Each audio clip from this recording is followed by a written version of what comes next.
여기 봅시다. 자, 시작을 해보도록 하겠습니다. 자, 열강의 경제 침탈 파트예요. 요거 우리 아마 내일 이제 바로 시험에서 1번 문제부터 나오게 될 친구들이야. 외우기 굉장히 방대하고 그리고 헷갈려. 근데 이 문제에서 정말 생각해보면 쉬운 것들이거든. 선생님이 여기 이렇게 손글씨 노트를 마련을 해줬죠. 우리는 따로 여기 뒷면에다가 한번 필기를 싹 해보면서 넘어가 보도록 하겠습니다. 자, 우리나라가 최초로 맺었던 근대적 조약은 무슨 조약이었지?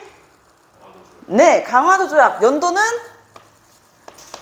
맞아요. 1876년에 처음 맺었습니다. 자, 우리가 강화도에서 맺었다 그래서 강화도 조약이라고 하지만 실질적인 명칭은 뭐라고요? 조일수호 조교 되겠습니다. 자, 조선과 일본이 수호 조교를 맺었었다. 어떤 내용이 있었어요? 여기에 첫 번째, 일단 우리 조선이라는 나라를 자주적인 국가, 자주적인 근대 국가라고 이야기를 하고 있어. 왜? 청나라에 대한 종주권을 부인하는 거야. 그래서 조선을 자주국이라고 이야기했었다. 청의 종주권을 부인하고자 어떻게 했다? 우리나라를 자주적인 국가라고 명시를 하게 된 것이다. 자, 두 번째. 자, 조일수호 조교의 두 번째 내용 또 뭐가 있을까요? 강화도 조약 내용 기억나는 거 아무거나 하나 얘기해봐. 개항, 맞아요. 부산 이외에 두 개의 항구를 더 개방할 것을 얘기를 해요. 항구를 여는 것을 우리가 개항이라고 하지요. 네, 개항이라고 하고 있습니다. 자, 그리고 세 번째도 있어요. 요거 우리나라의 군사 기지를 점령하고자 하는 목적으로 추가했었던 항목 해양 측량권. 맞습니다. 해양 측량권 되겠습니다. 우리나라의 이 군사 기지를 어떻게 하기 위해서 점령하려는 목적으로 아니 자기네 일본이 왜 우리나라의 해양까지 측량하겠다는 거야 라고 이제 불평등 조약들을 맺었었고 이 이외에도 당연히 이제 치해법권이라든지 그리고 일본 양국은 일본과 우리 조선은 어떻게 한다? 15개월 이후에 우리가 수시로 사신을 파견한다. 수시로 사신을 파견한다. 라고 하면서 요렇게 되면은 수시로 사신을 파견하네. 우리나라가 일본에 파견했었던 건 뭐가 있었어요? 그렇죠. 수신사를 파견하게 되는 것이에요. 1차 수신사로 파견했던 사람은 김기수라는 사람이었었고요. 2차 수신사로는 여러분들도 알고 있는 갑오개혁의 김씨네가 바로 김홍집이었습니다. 김홍집이 2차 수신사로 파견이 되면서 거기에서 황준원의 조선 책략을 가지고 오게 되는 것이었지. 자, 그리고 세 번째는요. 철종의 사위였었던 박영효가 수신사로 파견이 되었었어요. 자, 이렇게 조일수호 조교 조약을 맺었는데 또 조약을 맺게 된단 말이야. 또 부속적인 조약들을 맺게 되는데 어떤 조약을 맺었냐? 바로 조선과 일본 이 조일수호 조교 안에 있는 또 부가적인 조약인데 조일무역 장정이라는 것을 맺게 돼요. 조일무역 장정은 전혀 어렵지가 않습니다. 세 가지의 무를 기억해 주면 돼. 무, 어떤 한자일까? 맞아요. 없을 무자예요. 없을 무가 3개가 들어간다는 거야. 뭐가 없냐? 첫 번째, 일단은 관세 조항이에요. 관세 조항. 그리고 우리나라 항구에 정착해 있는 일본 선막은 항구에 대한 세금을 내지 않는 항세 조항이 있었습니다. 무항세 조항이 있었다. 자, 그래서 무관세 조약과 무항세 조항이 있었다는 것까지. 오케이. 자, 세 번째는 정말 무가 3개지. 자, 세 번째는 무제한 방북, 양곡, 유출이었습니다. 무제한 양곡, 유출. 우리나라 안에 있는 식량이 무제한적으로 풍년과 흉년에 관련 없이 다 일본으로 수출될 수 있다라는 불평등 조약이 여기 안에 부속적으로 있었다는 것 기억을 해주시면 되고요. 자, 그리고 조일 무역 장정을 또 맺었었던 같은 연도 1876년에 조일 무역 장정 이후에 조일 무역 규칙이죠. 조일 무역 규칙. 규칙 이후에 이번에는 조일 수호 통상 조규죠. 조일 수호 조규에 대한 속된 이제 더 부가적인 내용을 명시하게 되는데 이게 부록입니다. 조일 수호 조규 부록이라는 내용으로 한 가지가 더 추가가 되는 것이에요. 그것이 무엇이냐? 바로 이제 일본 사람들이 항구를 통해 가지고 항구 근처에 일본 사람들 많겠지. 당연하지. 근데 그 사람들이 항구 근처만 아니라 항구로부터 심리까지는 이동할 수 있게 해달라. 거기에서 거주할 수 있게 해달라라고 얘기하면서 간해인 이정을 항구로부터 거리를 심리로 정하게 되는 것이에요. 심리로 지정하게 된다. 심리 1, 2가 약 400m 정도가 되거든. 그러면은 심리라고 하면 4km죠. 대략적으로 4km 정도, 항구로부터 4km까지는 일본 사람들이 거류할 수가 있게 되는 것입니다. 자, 그리고 이 당시에 조선이 지금 아직 유지되고 있었던 구한말 시기란 말이에요. 그치? 1876년이잖아. 이때 우리는 무슨 화폐를 썼을까? 당백전. 그렇죠. 우리가 흔히 알고 있는 흥선대원군의 업적이라고 하면 당백전이 있을 것이고, 뭐 당우전이라고 얘기하는 친구들도 있고, 백동화라고 얘기하는 친구들도 있고, 이 당시 구한말에는 여러 가지 화폐들이 있었어. 그럼에도 꾸준하게 사용이 됐었던 것은 숙종 때부터 쓰던 상평통보였었단 말이야. 근데 이미 인플레이션으로 이 사람들이 화폐에 대한 믿음이 어떻게 됐어? 떨어졌어. 이미 당백전 등장한 순간부터 상평통보에 100배를 가치를 한다고 하는데 실제로는 돈이 5돈밖에 들어가지 않았단 말이야. 4돈밖에 들어가지 않았어. 이런 화폐를 어떻게 믿나? 라고 하면서 점점 인플레이션으로 우리나라 경제가 휘청휘청하니 사람들은 우리나라 화폐에 대한 신뢰가 굉장히 떨어져 있었단 말이죠. 요거는 진짜 좀 당연한 얘기인데, 화폐라는 것은 인간들, 이 사람들이 믿는 것에 따라 가지고 그 가치가 정해져. 우리가 10,000원짜리의 가치를 어느 정도 사람들끼리 다 믿고 있기 때문에 서로 시장 경제가 이루어지는 거란 말이야. 그런데 사람들의 신뢰가 떨어졌으니 우리는 조금 더 신뢰할 수 있는 화폐를 찾지 않았을까? 이 일본 사람들이 당연히 우리 항구 심리까지도 이동하게 되었으니 일본 화폐가 우리나라에 들어오게 됩니다.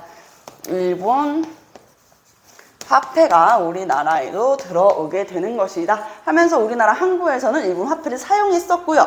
우리는 이거를 우리 화폐보다 신뢰하는 사람들도 있었고 신뢰하지 않았던 사람들도 있었다. 하지만 이때부터 일본 화폐가 우리나라 안으로 유입되기 시작했었다 라고 볼 수 있겠어요. 이게 1876년에 있었던 조일수호 조규에 대한 내용입니다.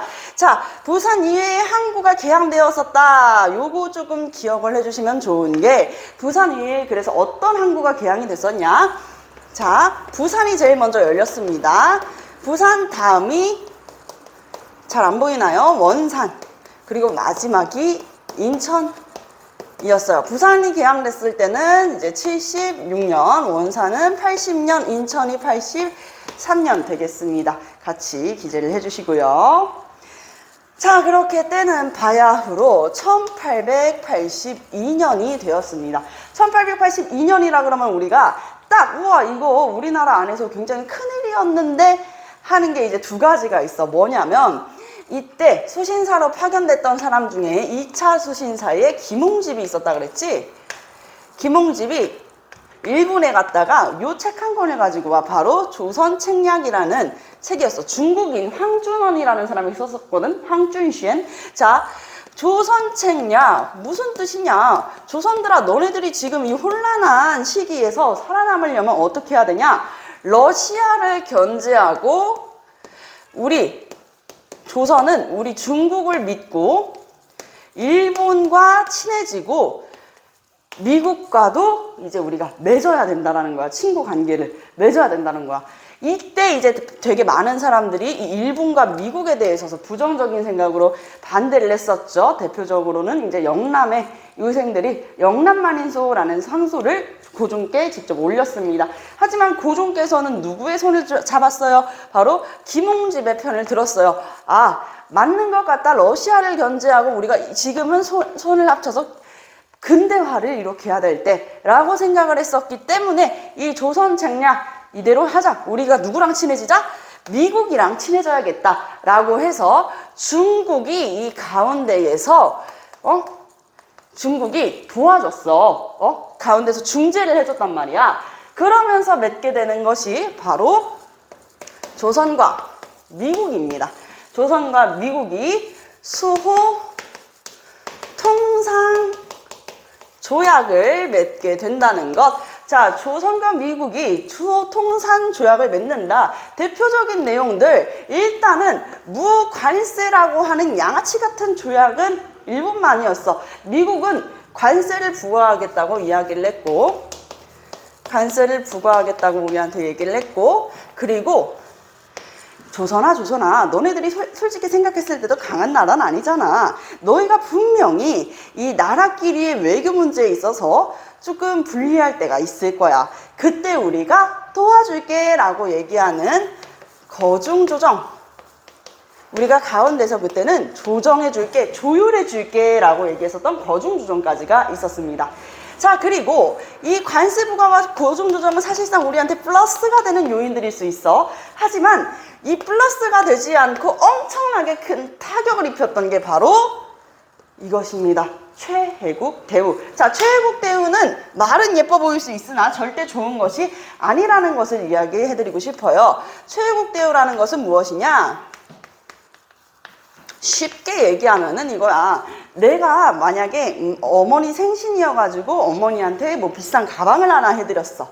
근데 나랑 최혜국 관계로 있는 최혜우 친구가 야, 너 엄마한테 생일 선물로 뭐 가방 사줬다며? 그거 나도 사줘 라고 하면 사줘야 되는 거야. 왜냐면 우리는 제일 친한 친구니까, 제일 친한 나라니까 다 이권을 빼앗기게 되는 아주 나쁜 조약이다. 그래서 우리한테는 마이너스 요소다라는 거. 우리가 외국과 최초로 최국 관계를 맺게 됐었던 것은 바로 조미수호 통상조약이었다는 것. 우리 점점 지금 시기가 언제야? 1882년이면은 아무래도 우리가 근현대 사회에서도 지금 유럽 국가들이 다 뭐하고 있을 때야? 제국주의가 팽창해 가던 시기지, 식민지를 많이 만들고 있었던 시기란 말이야.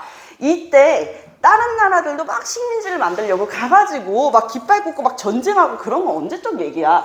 뭐 하기 시작해요? 조약을 맺으면서 이제 불평등 조약을 통해 가지고 식민지화를 많이 시켰잖아. 그래서 일본이랑 미국도 처음에는 조일 친해지자라고 얘기하면서 우리는 서로 어떤 관계야? 친한 사이 하면서 화친 조약을 맺고, 그 다음에 조일이 아니죠. 미일이죠. 미안해요. 자, 그 다음에 미일 수호 통상 조약을 맺었었단 말이야. 그 방법이 그대로 들어왔었던 게 강화도 조약이야. 일본이 미국한테 당했던 거 그대로 우리가 조선한테도 써먹어야겠다가 바로 강화도 조약이었었고, 그리고 나서 미국도 똑똑똑 같이 이제 우리나라의 이권을 조금씩 침탈하려는 양상을 띠게 된다. 자, 그러면서 우리가 이제 서로 중국이나 일본이나 미국으로 뭘 파견했었어? 사신을 파견했었어. 그래서 이제 미국에는 보빙사가 파견됐었고, 아이고 졸려. 자, 그리고 중국에는 영선사, 그리고 일본에는 수신사를 파견했었지. 그러면서 우리나라 안에 근대적인 문물들이 막 들어왔어. 특히 뭐가 들어와? 무기가 들어왔겠지. 그치? 그 무기로 이루어졌었던 군인들이 바로 별기군이야. 기억나요? 자, 그 별기군과 구식 군대와의 차별 때문에 이 구식 군인들이 반란을 일으켰단 말이야. 그게 바로 1882년입니다. 이모년이에요. 이모년에 군인들이 란을 일으켰다라고 해서 이모군란이 있던 시기였기 때문에 우리가 82년도는 딱 기억이 날 거야, 아마도. 자, 이모군란이 일어났는데 이 이모군란 굉장히 컸어요. 일단은 제대로 된 임금을 받지 못했던, 선해청에서 제대로 된 임금을 받지 못했었던 구식군인들과 농민들까지도 아이고 못 살겠네 라고 하면서 두루두루 모여서 흥선대원군을 찾아갔어. 이미 실각했던 흥선대원군을 찾아가서 이제 대원군께서 지금 이러실 때가 아닙니다 라고 하면서 점점 많은 사람들이 모여. 그러니까 이때 제일 무서웠던 건 누구겠어? 실정을 10년 동안 흥선대원군이 했어. 지금은 고종과 민비가 집권하고 있던 시기였지. 흥선대원군이 이들을 주도하고 있다고? 안 되는데? 라는 생각이 들었기 때문에 민비가 누구한테? 청나라한테 SOS를 요청하게 되는 거야. 우리 좀 도와주세요 라고 했던 것이지. 그래서 청나라가 이모군란을 진압하겠다는 이유로 들어오게 됩니다. 그러면서 진압해줬으니까 어때? 고맙지. 고마우면 우리랑 뭐 해야 돼? 조약 맺어야 돼 라고 하면서 맺었던 조약이 조청상민수륙 무역장정인데, 중요한 건 이모군란 때 사람이 죽어요. 누가 죽었냐면 별기군 교관이었었던 호리무도 레이조가 죽습니다. 그러니까 이것도 우리 구식군인들이 죽였었단 말이야. 일본인을 죽였지. 이러니까 우린 미안한 거지. 아이고 사람을 죽여서 참 그러려고 그런 건 아닌데 죄송합니다 라고 얘기하면서 제물포 조약을 맺습니다. 제물포 조약은 우리나라가 일본과 죄송해요 하면서 맺었던 조약이었던 거야. 아이고 사람 죽였네 미안해요. 그러니까 일본은 우리나라한테 땅땅 요구할 수가 있는 거야. 일단 사람 죽였으니까 어떻게 해야 되겠어? 야, 너 사람 죽였으니까 그거에 맞게끔 뭘 부과해? 배상금을 지불해달라. 자, 배상금 지불을 요구하고요. 자, 두 번째로는 배상금 지불 오케이. 거기에다가 일본 공사관에, 이 무서워가지고 조선 땅에 있겠냐? 일본 공사관에 경비경을 주둔시키겠다.